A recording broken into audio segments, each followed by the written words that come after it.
यता ल्या क्यामेरा रहेछ नि त म त क्यामेरा छैन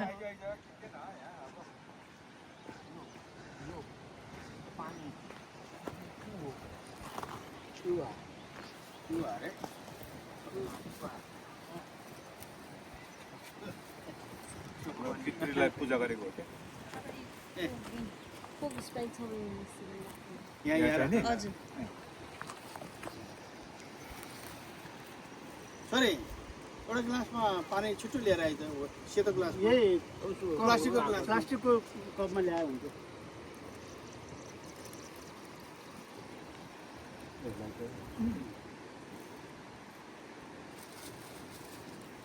होइन र ऊ फलाक्दिको नि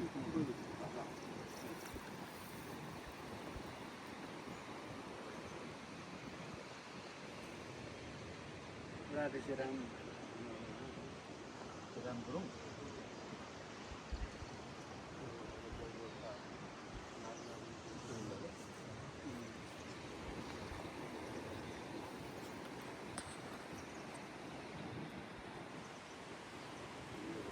यहाँको आएर भयो सिमाई भुवा नाग नागिनी देवी देउता सबै देवी देउतालाई तपाईँहरूको नाउँमा चाहिँ चढाएको छ के गल्ती भएसँग पाउँ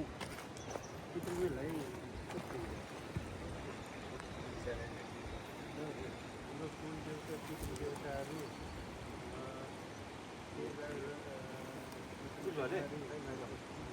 चन्द्रबहादुर टेकबहादुर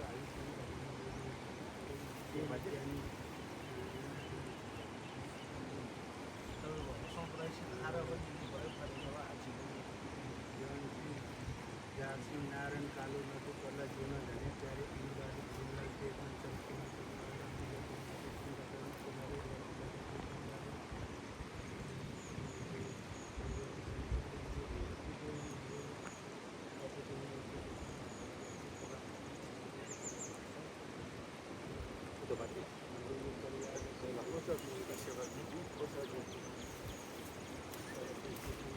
धानलाई चाहिँ हामीले जाने नजाने केही गल्ती भयो होला क्षमा पाऊँ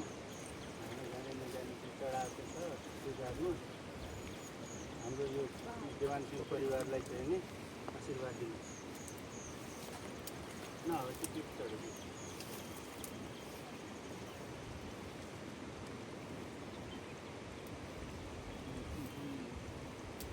क्युफी ढापी पाफी कैफी एक हारेको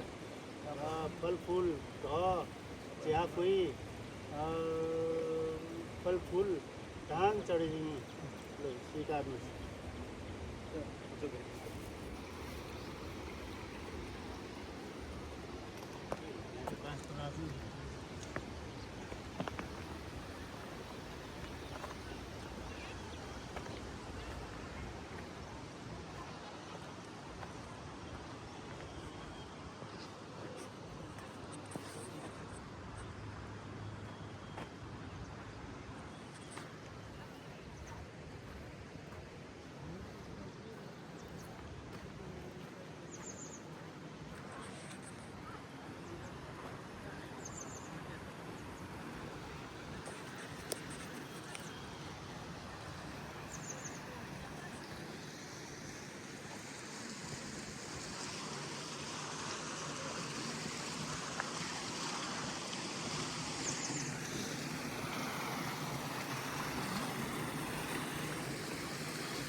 एक दिनमा एक माना एक लिटर खानु खानु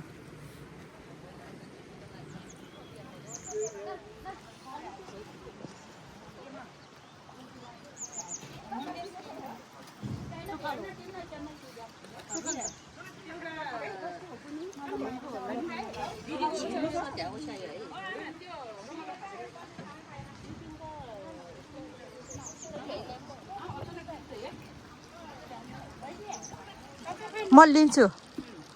उता बस्ने भन्दै थिएँ अर्कै घरभित्र टोइलेट गर्ने मान्छे अस्ति शनिबार फेरि त्यो घर अगाडि निस्किएर रहेछ अहिले लोटे रहेछ के शनिबार लोट्ने अनि अहिलेसम्म नल्याउने आज ल्याउने अरे के त्यो कोरोनाको बेलामा दिदी आज हेर्दा हामीले यस्तो बनाएर खाएको दिदी आज हेर्दा यस्तो बनाएर खाएको अहिले त कति सजिलो जमाना है भेट्नु नि परेन है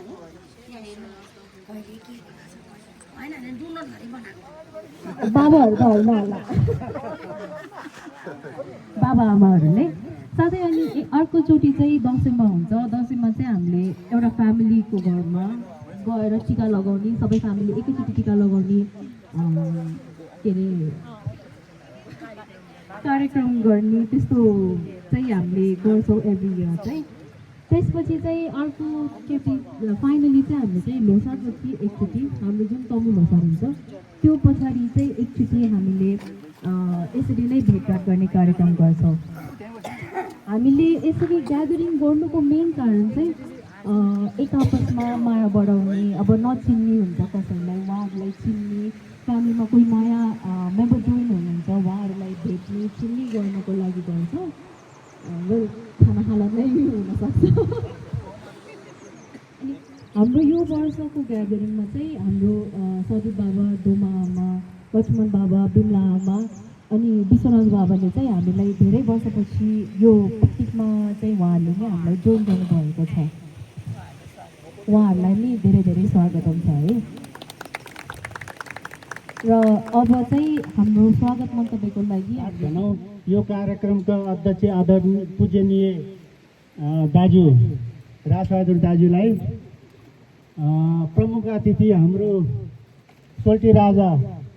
यो धानजिङमा हल्का भीमदेव हो हाम्रो सोल्टी राजालाई अनि हाम्रो कान्छो सोल्टी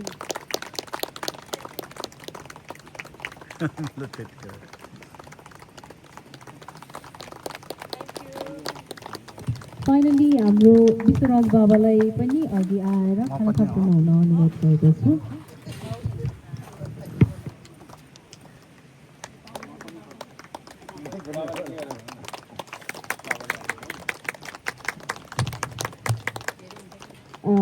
धेरै धेरै धन्यवाद हाम्रो प्रमुख अतिथि